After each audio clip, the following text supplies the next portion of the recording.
2001 November 30 శుక్రవారం సాయంకాలం 5 గంటలప్పుడు గుంటూరు జిల్లా రేపల్లె దగ్గరలో పెదలంక అనే చోట సాయంకాలం 5 గంటలప్పుడు స్వరాజ్ మజిదా వ్యాన్ నేనే తోలుతూ 90 కిలోమీటర్ల స్పీడ్తో తాడి చెట్టును గుద్దేశాను.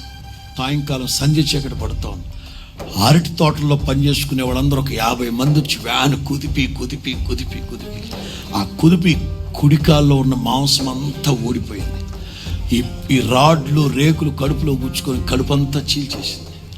కింద నుంచి మంటలు వేరే వ్యాన్లో వేసి గుంటూరు పంపించాం.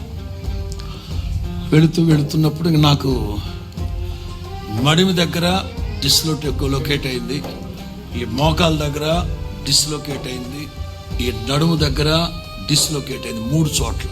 వ్యాన్లో సెంటర్ సీట్లో అడ్డంగా కూర్చోబెట్టి కాళ్ళు చాపారు.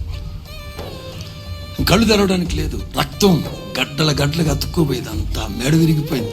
ఇలా పట్టుకొని కూర్చున్నాను కారులో. ఏం లేదు.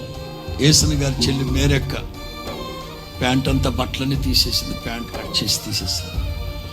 శుభ్రంగా వేడి నీళ్ళతో కడిగి మిగిలిన మాంసం కూడా కత్తిరించి పడేసింది.